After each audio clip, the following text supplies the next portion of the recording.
Okay. All right. Talking about drops of humility. It's an interesting topic, at least for me, and I think for all. I think the whole society should be talking about it. We're going to get there one day. In the old days, in the old Greece, there was a story going around that a guy named Procrustes, okay, he had a house, and right by the main avenue, per se, avenue is a translation to our days, but the main road that linked two important cities. So he had a house in there, and it was a long shot from one city to another. So most people in the middle, they would stop somewhere to get a night's sleep or something like that. So this guy, Procrustes, would offer his house. It was very friendly, very, convincing. So I offer you some dinner and, stay over, and so tomorrow morning you can go on your way. And because of his way of telling people and doing this, he was able to grab people in. So he would serve dinner and talk to the people, and when it was time to sleep, he would put the people, the traveler, right, on his bed, on one of his beds, and if the guy didn't fit properly, he wouldn't be in trouble, because if the person was taller than the length of the bed, he would just cut the feet or the legs or whatever. If the person was shorter than the length of the bed, he would just stretch the person, and of course the person would die, so the person would die anyway. And that was his idea of serving people. So he was serving people. I'm giving them dinner, I'm offering my house, my bed. So everyone that ever got in got killed in one way or another. And one day, some very smart guy called Theseus, he walks by, and he was offered the house and the dinner, and he had heard stories about this guy, and he was very skeptical because, this guy, he's got a reputation of killing people and so, but I'm brave, I'm gonna go in. So Theseus go in, and he was offered the bed, and he said, well, let me think about it. I'm not sure if I want to stay over. And they start talking, and then Theseus found out that Procrustes had two beds with two different sizes. So no matter what size you were, what height you were, you would never fit, because if you fit perfectly the first bed, he would offer the second, and you wouldn't fit. So he was adjusting the whole world to his idea, and we carry that today, most of us in our society. We call this Procrustean solutions. So our solutions to the problem is do as I say. Adapt the world to me. So, this room should be 2 inches shorter here and 5 feet shorter there because I want so let me bring the drywalls back and do it my way. So we do this in our lives. It's called Procrustean solution. And why do we do that? Right? Because we think we are the best. We are above the law, above God, and we can do anything. If we never used Procrustean solutions around the world, any of us, it would be a whole different story. And that's all because we're not humble enough. There's a lot of lack of humility, and that's what we want to discuss today. Where does humility come from, right? Or pride, which is, when you talk about humility, you're actually talking about a duality, pride and humility. So how does this thing start? As we progress through the kingdoms, right? Each kingdom that comes after the other gains or brings a new attribute. So, there are attributes in the plants kingdom that are not in the mineral, and so and so and so. When we get to the animal kingdom, there's something new that comes in place. It's called instinct of preservation of life, instinct of preservation, which is still very strong in our kingdom. We still have it. We still, go a lot by it in a lot of situations. Think about, for example, a situation like this. Let's say somebody walks in the door right now with a gun, shooting in the air. What is our primary action? Is to hide somewhere the furthest possible from the door. So maybe here in this corner, maybe on that corner, so the people on that side will run to that corner, us here on this side, we're going to run to this corner. It's instinct. We're not thinking. After I'm positioned there, then I'm going to think of an action, of a strategy. But before that, there's no strategy. Okay? Think about the same situation in the animal kingdom that precedes us. So a lion comes in right here, right now, and he's roaring, and what do? We do the same thing. We go to the corner here, we go to the corner here. Now, there's going to be a point where after past that initial few seconds, I'm going to think. I'm going to put a strategy together. Okay, the lion is in there. It doesn't look good. But there's two things that I'm going to bring from within. These two things are pride and selfishness. What? Yes, that's how they are born. What does it mean in this situation? Selfishness. I ran over here without thinking of helping anybody else because I did it by instinct. When I go to the second level, strategy, that's the second layer. That's a whole different story. I'm going to help David, I'm going to help you, Carla, and I'm going to help Susanna and people. But the first shot is, it's me. I got to, protect myself. With it, on the second level, right, when I go out of the first one, then I go to pride.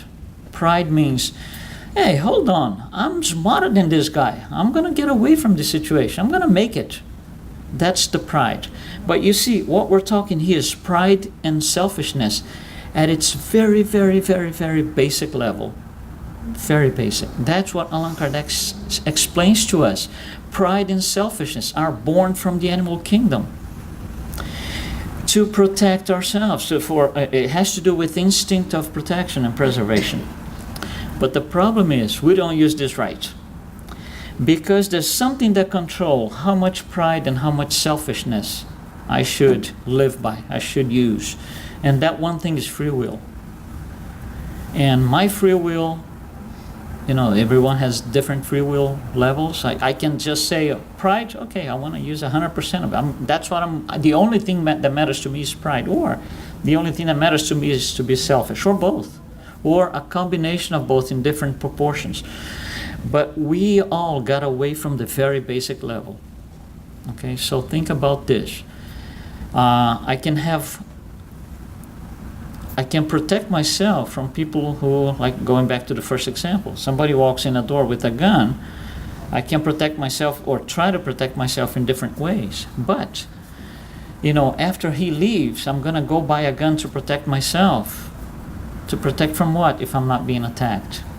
So you see, then I transform basic pride and basic selfishness into something else. So now I am the aggressor, no longer protecting myself. This is not instinct of preservation anymore. So we use these things the wrong way, okay? And that's exactly what Kardec explains to us. And it's born from our instincts, and it takes, enormous proportions that puts us in trouble.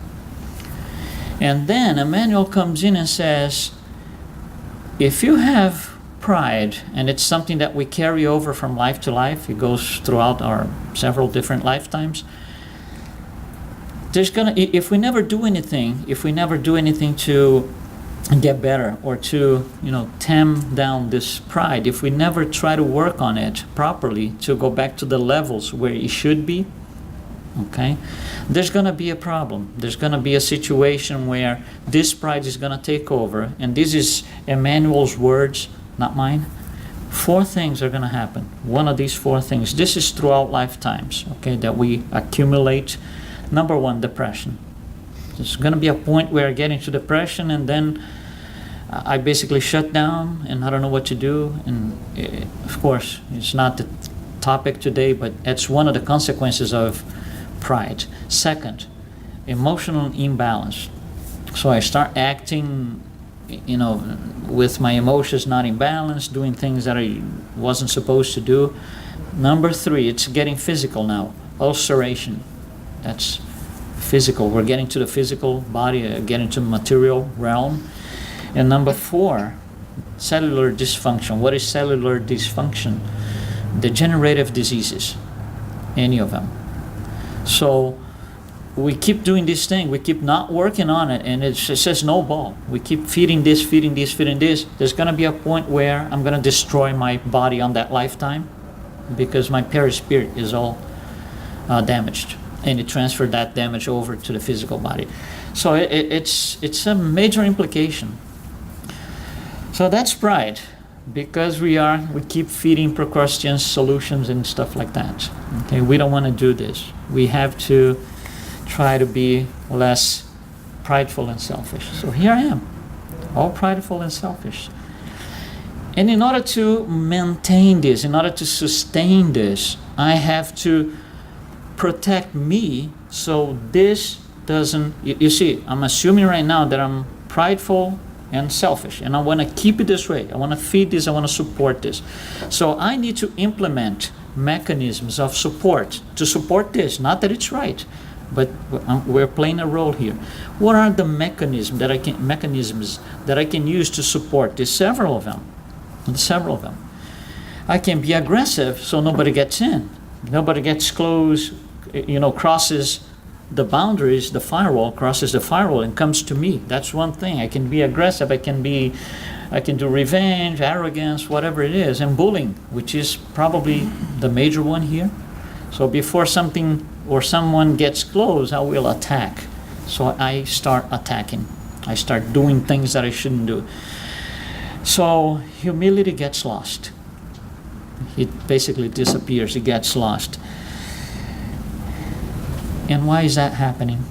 Okay, if we go back to the Spirit's book, in question 100, Allan Kardec starts explaining to us that there's different levels of evolution.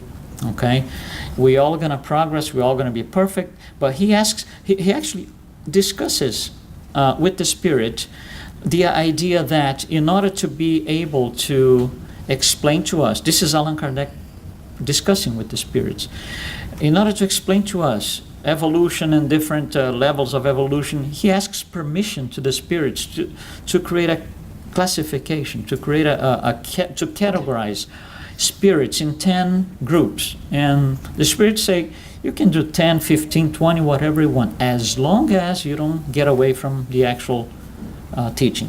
So he does. He creates a scale, or he creates groups, 10 groups of spirits. These ones on the left side, impure, being the less advanced, and the pure ones being the more advanced. Okay? And he goes ahead with these 10 groups or 10 categories, and he divides in groups. He categorizes these groups in third order, which are the guys in red here. Now he calls imperfect spirits. A second order, which are the green guys in there, good spirits. And the pure spirits is just one order. Now, what's the difference? What's the difference between the red guys and the green guys? Well, the red guys, the imperfect spirits, they are spirits where there is predominance of evil over good. Evil prevails over good. So, for these people in red, okay, that's what most of us are on earth. We are third order spirits here on earth, in our great majority. So the idea here is, let me think about something evil before I do something good, most of the times, okay? Heavily influenced by the physical realm. So things that happen at the physical level, for example, the way we were raised and the way the society that we live, they have a lot of influence in our actions, in our conduct. Predominance of pride over humility. So that defines the red guys. That's what most of us on earth are. Second, good spirits, second order. It's the other way around. Predominance of good over evil. It's not that there's no evil, but very little compared to good, contrary to the red guys here. Desire to do good all the time and humility over pride. So when we look at this and we look at the planet, we are here on the left side. So we carry pride a lot more than humility. So the goal is to transition from one to the other. Not that it's easy, but that would be the goal, to start our moral progress towards the green guys. And that's not an easy thing. Another way to see this is on a graphic form like this. The more advanced the spirits are, the more humility they carry inside. Okay? And that's more or less in line with what we just saw, right? The less advanced ones carry less humility in their hearts. Now, these guys here, okay, the red guys, are the trouble guys per se, because they are in trouble with themselves, because they are constantly battling, and that's us, in conflicts, all types of forms and conflicts and difficulties, and going against the law, flowing against everything that's out there. And the other guys are the guys who are in peace all the time, mostly. So that defines the two extremes, if you will. Now, these guys here, lack of humility, up there, humility, it's part of them. So let's analyze this a little bit. If we take the 10 Commandments, which is the first time we are presented with a written set of moral laws, we're not going to go through the 10, but some of them, okay? So let's look at the first one. I am the Lord your God. I'm not using the full phrase in the biblical sense, just a short version, because we're talking about a concept, not the phrase itself. So the first commandment is, I am the Lord your God. The guys in red and the guys in yellow do not understand this phrase in the same way. For the guys in red, it means, I myself am the Lord your God. For the guys in yellow, it's a little different. I obey this Lord, this God. Let's take another commandment. No other gods before me. For the red guys, it means, I'm the only one. I'm the only God. For the yellow guys, it's different. It's different. There's a supreme intelligence. It's the only one. First cause of all things. Let's take another commandment. No misuse of the name of God. On these guys, I can speak for myself. I don't need you talking. I can speak for myself. That's what the red guys, total lack of humility. Those are the extremes, okay? Those are the extremes. That's how they see it. Honor father and mother. You can't mock my father and mother. That's how they understand. You can't mess with that. You see, it's totally distorted view of the 10 Commandments. No muttering. You can't mutter me. But there's nothing about me muttering somebody. That's not in place if you're a red guy. Okay? No adultery. So for these guys, it means you can't harass my loved ones. But there's nothing about me harassing somebody else. You see, it's all one way. There is no two-way avenue here.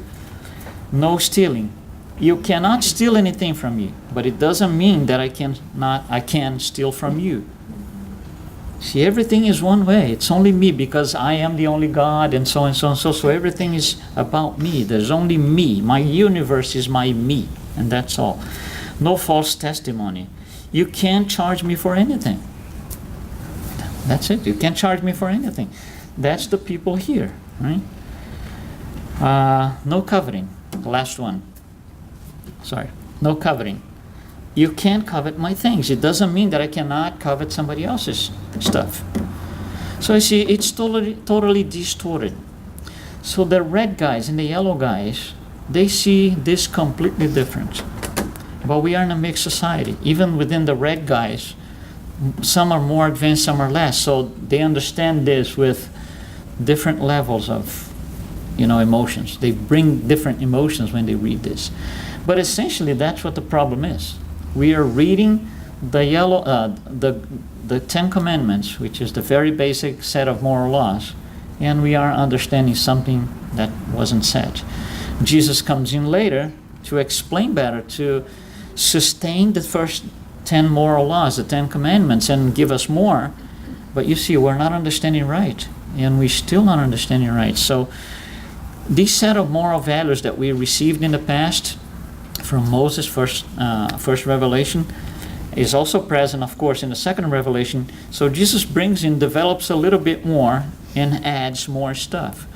So what he's saying is, we need a set of moral values addressed in our society. In order to do this, what did Moses do? He created a set of social laws, or we call disciplinary laws.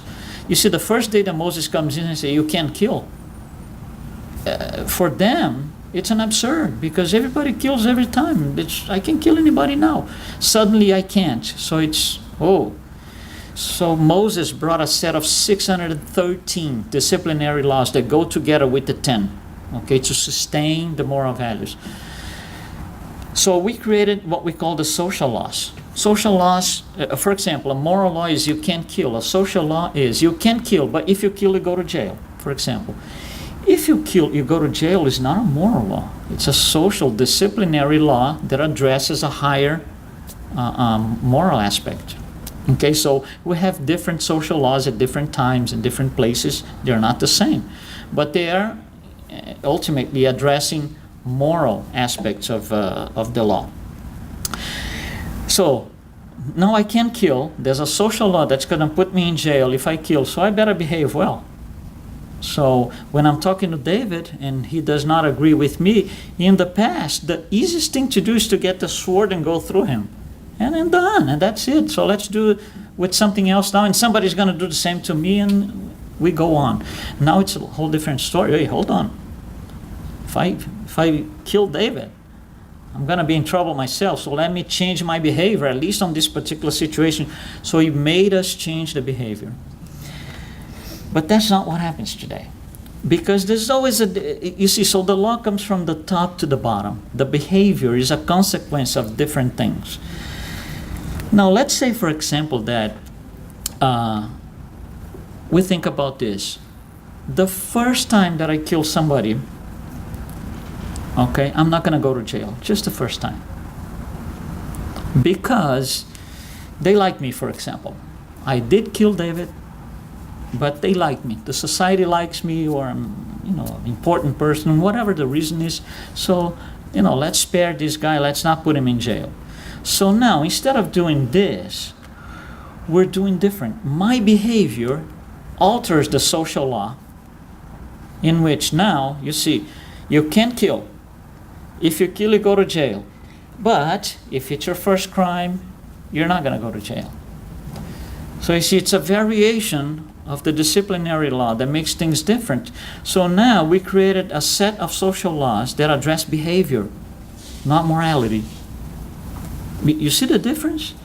It addresses behavior, not morality. And then we live in a society where the moral values are not the moral values, are the behaviors that we have. So we got to a point where doing things wrong not necessarily is wrong if everybody does.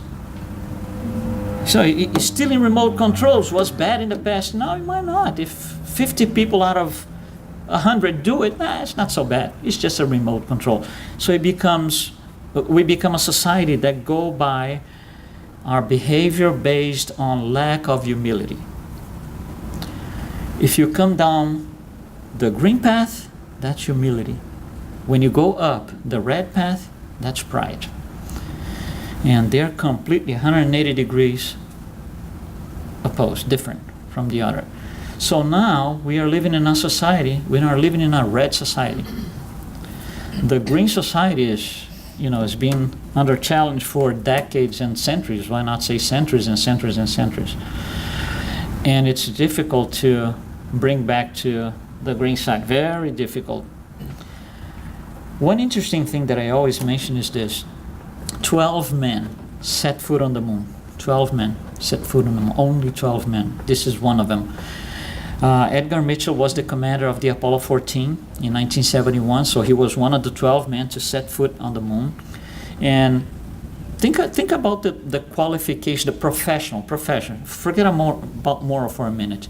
Professional qualification for these 12 people to be able to go up to the moon.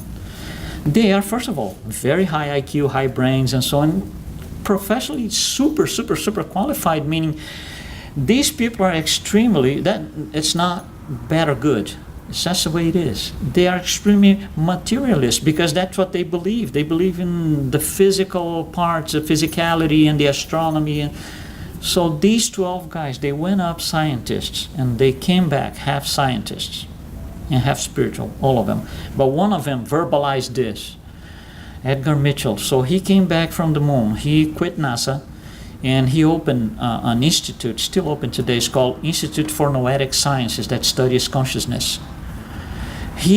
And his point is, I'm on the moon. Those are his words translated through my brain, okay? But that's more or less what he said. I'm on the moon. There's nothing around it, nothing. And I look around, and everything is in peace. Everything is right. All the little lights are flowing, and all the planets, and the problem is on the blue ball. That's where the problem is. It's only on the blue ball. Looking from here, there is no problem. So he's on the moon, and he forgot to be a scientist for a few seconds. And he said, wow, this works because there's humility looking from here. But in the blue ball, there's no humility. And that's where all the trouble comes from. That's why he came down, quit NASA, and opened the Institute for Noetic Sciences. And this thing here, this story, that when he told us this story, I was always, wow, that's fantastic. So yeah, you're looking you're looking with your physical eyes from a different perspective that changes everything. So he said, is it possible? He asked himself, and his own answer is yes. But you see, this is only one little planet, Earth, that's part of a solar system. What is the solar system? It's a little planet, sets of planets going around a sun, a solar system. You have several solar systems going around a galaxy. You have several galaxies going around a local galactic group. It's growing, huh? Right? You have several local galactic groups orbiting a Virgo supercluster. You have several Virgo superclusters orbiting a local supercluster, and it doesn't stop here, but I don't have space. I ran out of space on my slides. And then we look at this.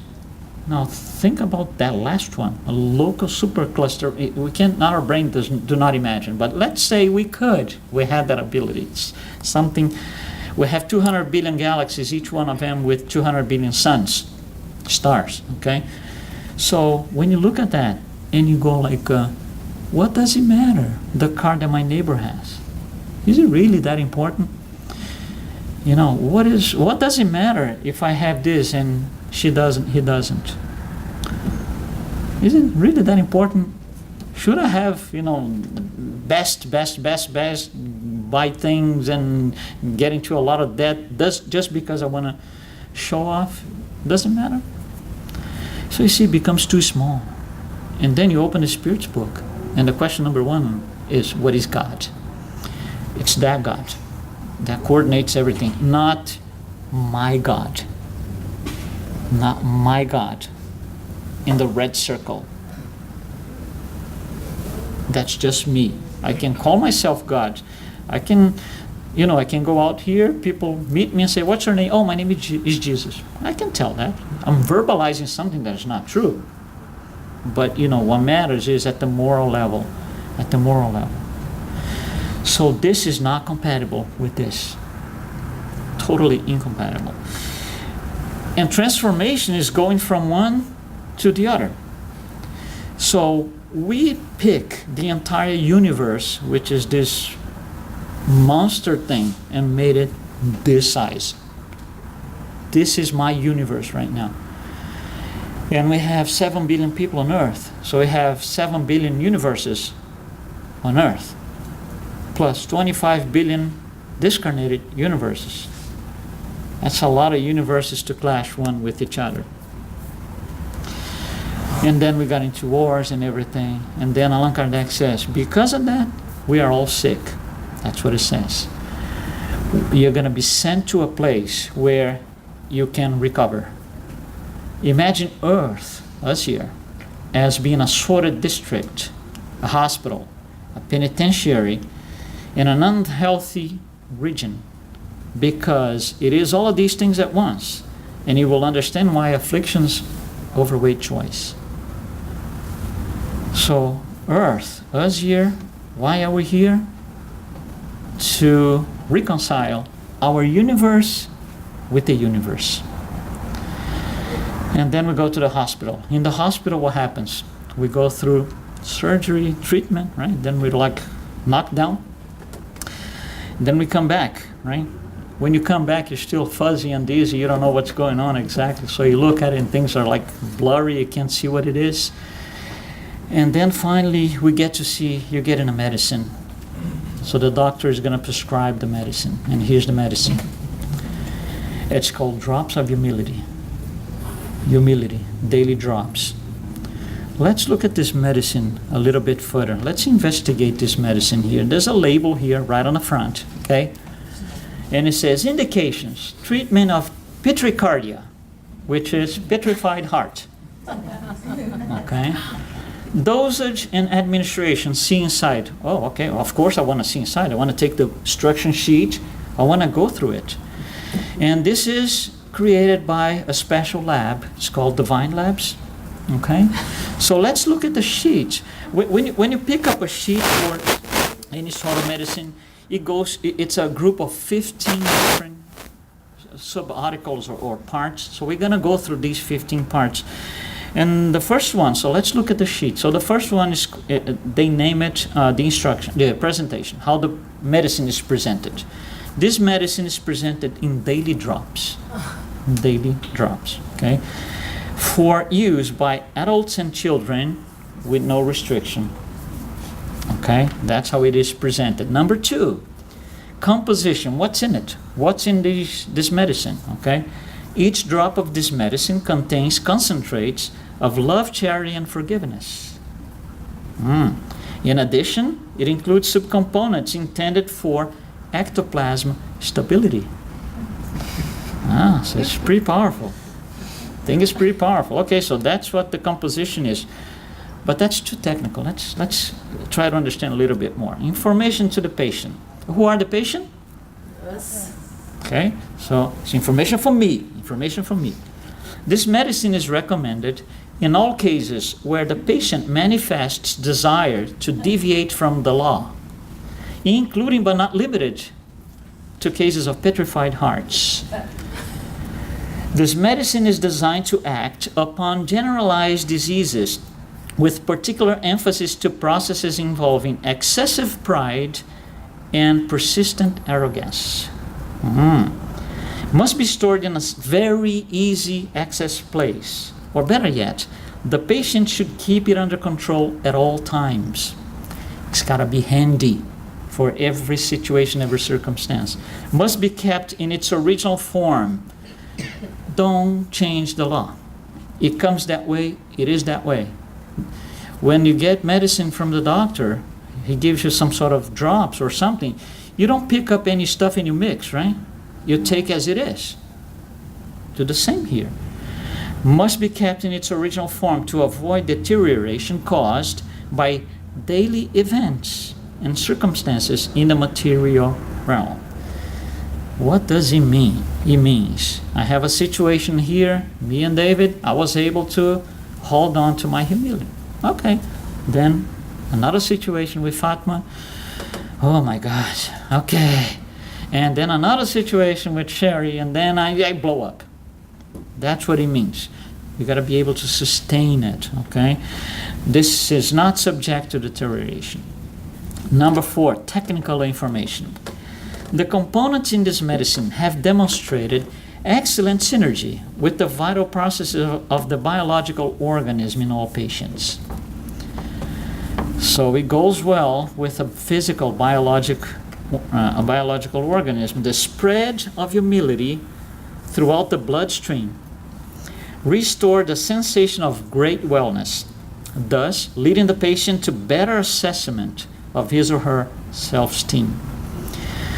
The less humble we are, the more pride we develop or we let afloat, right? The worse is our analysis, our self-esteem. Okay? Number 5, recommendations. What is this for? What's this medicine for in more details?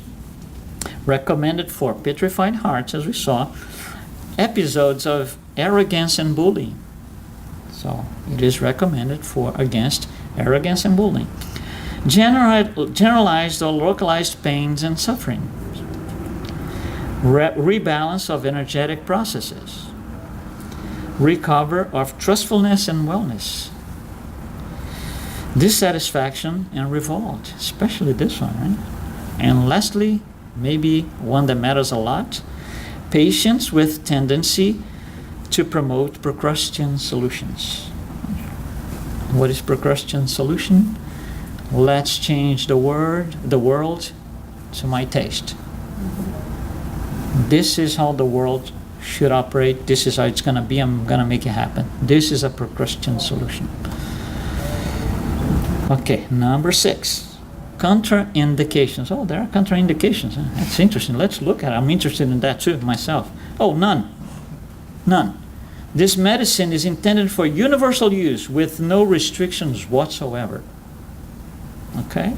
So everybody can take, myself included, you, okay? Number 7, warnings. I knew there are some warnings. Okay.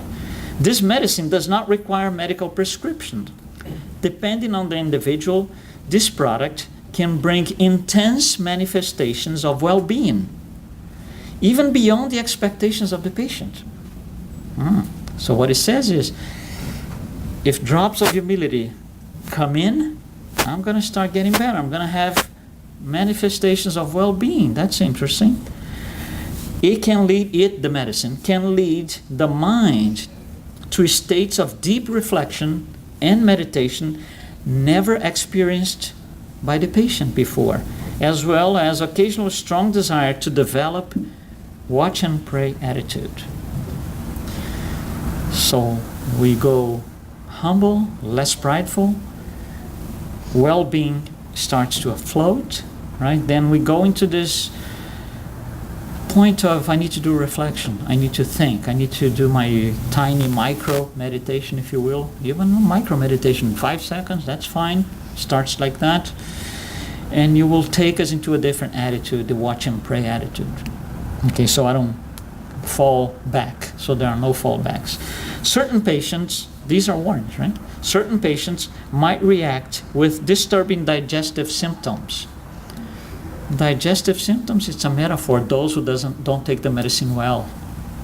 Yeah, they don't digest well. And a lot of us, not us here, not necessarily, society, world, a lot of people in the world would not digest something like this. Results are obtained with time and persistency.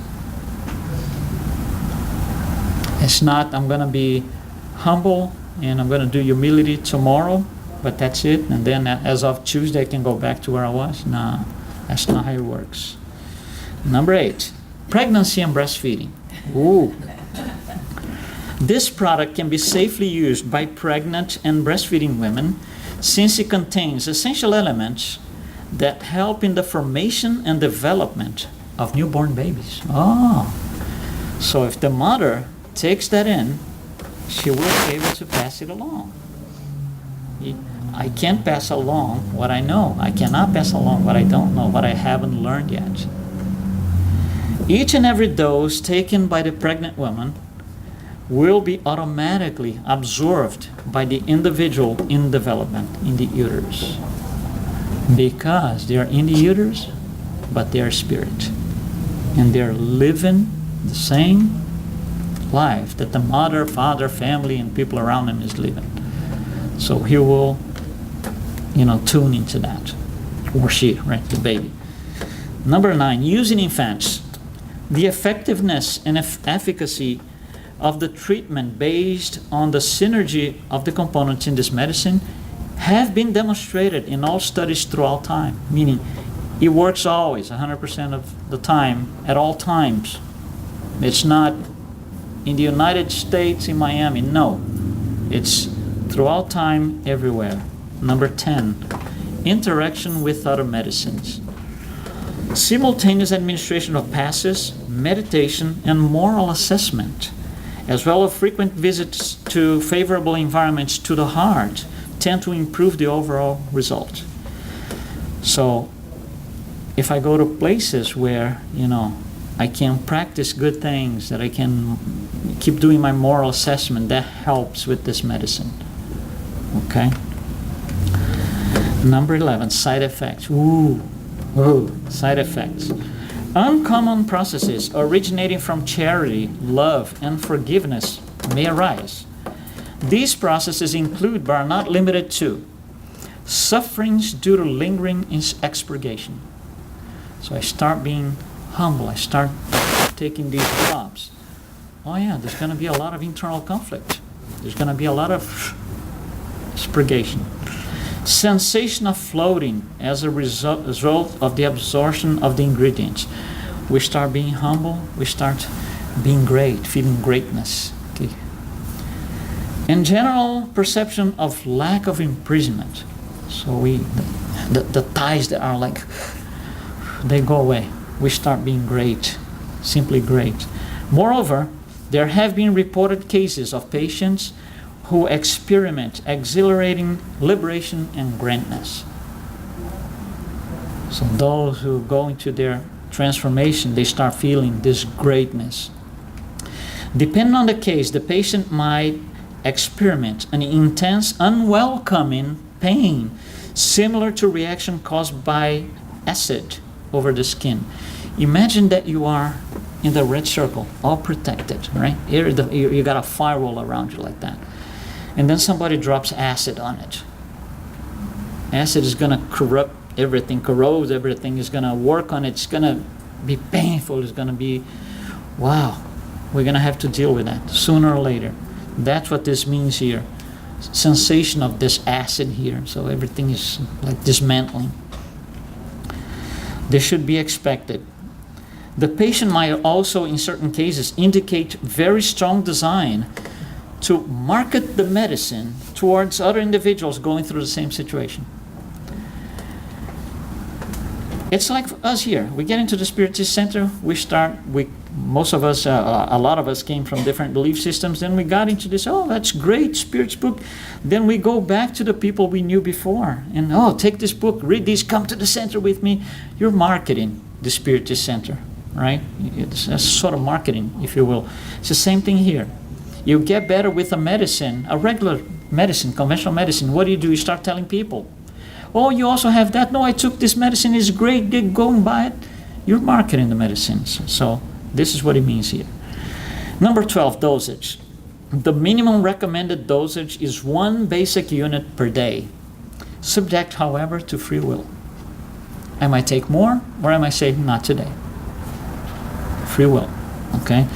The efficiency of the treatment is especially observed when the patient maintains discipline and regularity in its course. So, like antibiotic, right? You gotta be every 8 hours. When you fail, things have to be readjusted. It's more effective if you keep doing every 8 hours.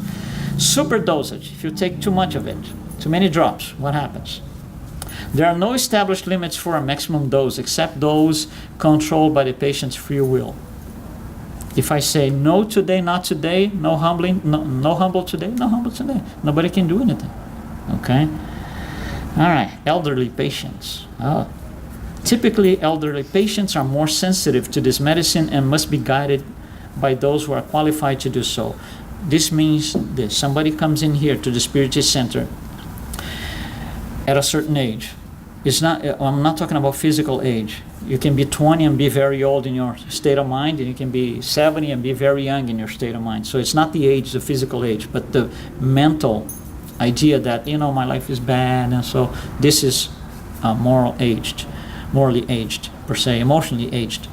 So a lot of people, they come here and they start, coming in every week, 2 weeks, 3 weeks. After like 2 months, 3 months, they go through that grandness process, that visibility of transformation, and they say, wow, they revolt because they say, why did I not know this when I was 25 or 30? They revolt. It happens a lot in the Spiritist Center. Oh my God, now I'm whatever age I am, and I should have known this at 30 years ago, 40 years ago. So there's a little bit of a revolt. It has to be readjusted. That's what this is. All right, doctor in charge, Jesus of Nazareth. Qualification. master, a role model, guide. Did he show this to us, humility? He did, right? He was great in showing that. Now, taking the medicine is not enough. We got to do more, okay? We have a huge spiritist literature supporting this. So we can read. We just had something here in the beginning, right? About Jesus and about around the same lines. So how do we make good use of the drops of humility once I take them? Because I'm going to take them, but I need to believe that this medicine is going to work for me. All right, some sort of placebo effect, if you will. Believe it. And we have a whole set of literature that are going to help us with that. Let's look at some people throughout history that told us interesting things about humility. Here's one of them. St. Augustine. There is something in humility that exalts heart in a strange way. So people, when we start our transformation, we start feeling different, but we don't know how to explain what it is. Something in my heart is different. You can't really explain what it is. There is no holiness without humility. Humility is prerequisite. Okay? We will not be in heaven until heaven is in us. So a lot of times we say things like this, I want to conquer peace. That's why we do war. Because conquer. What about if we let peace conquer us? Wouldn't that be a lot easier? No effort? If I'm conquering, I have to put a strategy, do effort, and if come in and conquer me, that would be a lot easier. But that would be 100% of humility. Okay? Allan Kardec. Pureness of heart is inseparable from simplicity and humility. It excludes all ideas of selfishness and pride. That's something we saw in the beginning, right? Pride divides mankind. Humility unites it. Humility is a strange thing. The minute you think you've got it, you've lost it. That's a great phrase. Humility is a strange thing. The minute you think you've got it, you just lost it. Interesting. Very paradoxical, but very right at the same time. All right. Desmond Tutu, great bishop, Nobel Peace Prize. My father used to say, don't raise your voice, improve your arguments. Raising my voice means take the universe and transforming into my universe. Okay? Blessed are the poor in spirit. Be reconciled as quickly as possible with your adversary. And need humility, a lot of it. And 3 more so we can wrap up. Teamwork is not the same as the team works for me. It's different. Teamwork means everybody's at the same level. Teamwork for me is this hierarchy. You work for me, I don't do anything. I look at you, I watch you, and the work gets done. That's not the same thing. We all deserve better. Let's not practice injustice towards ourselves, because when we are not humble, when there's lack of humility, we are being unjust. With whom? With ourselves. Why unjust? Because I'm going against the law. That's injustice. I don't deserve this. None of us do. We don't deserve this. We can do better. Okay? So let's ask ourselves, is that the best I can do? See, what I do today, the way that I am today, is that the best I can do? Did I reach the limits? And I'll tell you one thing, myself included, of course. If my answer is yes, that's the best I can do, I haven't left the dock yet. If there's no room for improvement, my level of humility is 0%. All right? When I think I reached 100% of humility, I lost it. Then I'm back to 0%. So let's just ask us, Is that the best I can do? Let's reflect upon this thing. Can't I do any better? So when you go back to the gospel, for example, you see, how do we attach the gospel to our lives in a philosophical way? Just think about this. When things do not go right, it starts years and years ago in this lifetime. Let's be a little bit materialistic. In this lifetime, so I'm not looking behind, I'm not concerned about the causes. In this lifetime, things progressively go worse, and this doesn't work right, and that, and this, and I get starting sick, and I go to the first doctor, and it gets worse, and the third doctor, I go through surgery, nothing works. My life is a disaster. And then, when I tried everything, I go down the list, number 1, number 2, I go through my checklist. Then I'm going to use my last resource. And my last resource is, dear God, dear Jesus, help me. Last resource. Now, if you go outside and take the gospel according to Spiritism, or the Bible, if you will, okay, show me where that is the last thing to try. Show yourself.